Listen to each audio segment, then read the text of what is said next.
दोस्तों आज की हमारी जो वीडियो होने वाली है वो ये है कि अगर किसी कार्ड धारक का संबल कार्ड बना हुआ है और उनकी आकस्मिक मृत्यु हो जाती है तो अनुदान राशि जो मिलती है गवर्नमेंट की तरफ से उसके लिए आवेदन कैसे कर सकते हैं। पहले तो अंत्योष्टि सहायता मिलती है और अगर अंत्योष्टि सहायता आप नहीं ले पाए हैं तो उसके बाद अनुग्रह सहायता मिलती है जिसमें 4 लाख की राशि आपको गवर्नमेंट की तरफ जो कार्ड धारक है उसके नॉमिनी को मिलती है। तो आज हमारी वीडियो में हम बिल्कुल यही बताने वाले हैं कि कैसे हम इसमें आवेदन कर सकते हैं। तो बिना किसी देरी के वीडियो शुरू करते हैं। वीडियो शुरू करने से पहले अगर आप अभी तक हमारे YouTube ऑफिशियल चैनल ऑनलाइन की दुकान में नए हैं तो आपसे रिक्वेस्ट रहेगी चैनल सब्सक्राइब कर लीजिएगा ताकि ऐसी ही वीडियो आपको आगे और मिलती रहे। तो वीडियो शुरू करते हैं। दोस्तों सबसे पहले हमें इस पोर्टल पे आना है sambal.mp.gov.in। इस पे जैसे ही आएंगे ये जो पोर्टल आपको दिख रहा है ये ओपन होगा।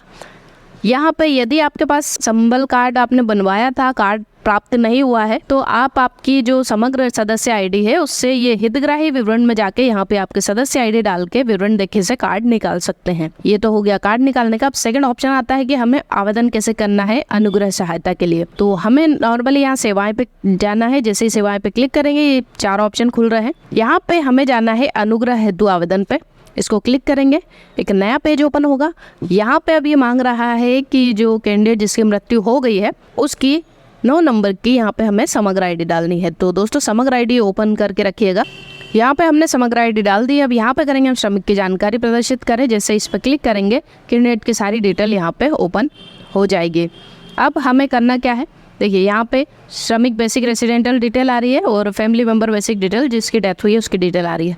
अब नेक्स्ट जो ऑप्शन आता है उसमें अनुग्रह सहायता हेतु नामांकित व्यक्ति की जानकारी डालनी है। यहाँ पे हम किसे नॉमिनी मतलब डाल रहे हैं, जैसे वाइफ नॉमिनी हो गई या बेटा हो गया तो उसकी समग्र आईडी यहाँ पे डलेगी। यहाँ पे भी हम समग्र आईडी डाल लेते हैं। यहाँ पे समग्र आईडी और परिवार आईडी डालने के बाद जानकारी देखे पे क्लिक करेंगे। जैसे ही हम जानकारी देखे के ऑप्शन पे क्लिक करते हैं नॉमिनी की जो है सारी डिटेल यहाँ पर ओपन हो गई है। देखिए Aadhaar card, ID, Samagra ID, आवेदक का नाम, पिता का नाम, माता का नाम, male female, date of birth, category वगैरह सभी चीज़ यहाँ पे आ चुकी है। अब हमें करना ये है, हमें जाना है नीचे। यहाँ पे हमें मृतक की मृत्यु संबंधित जानकारी पूर्ण एवं सही प्रविष्ट करना है ना। बहुत ही ध्यान रख के हमें यहाँ पे डिटेल डालनी है। तो चलिए यहाँ पे डिटेल हम डालते हैं। फर्स्ट ऑप्शन में यहाँ पे हमसे पूछा गया है कि जाति, तो इनकी जाति डाल देते हैं। सेकंड ऑप्शन में हमें कंफर्म करने हैं डिटेल। मृत्यु स्थल का पता, तो आपके डेथ सर्टिफिकेट पे ये एड्रेस लिखा हुआ रहता है तो आप उस पर एक बार देख लीजिएगा उस पर क्या लिखा हुआ है। मृत्यु की दिनांक, ये डिटेल काफ़ी ध्यान से बिल्कुल सही डालनी है आपको, है ना। यहाँ पे हमें मृत्यु का कारण डालना है तो सामान्य मृत्यु, ये बिल्कुल ध्यान से डालिएगा। अगर दुर्घटना कार्यस्थल वगैरह पे हुआ है तो वैसे सिलेक्ट करना है और सामान्य मृत्यु हुई तो सावन डाल दें, है ना। अब यहाँ पे हमें डालना है मृत्यु प्रमाण पत्र का नंबर। मृत्यु प्रमाण पत्र पे सबसे नीचे दिया हुआ रहता है वहाँ पे रजिस्ट्रेशन नंबर, उसको डाल दीजिएगा।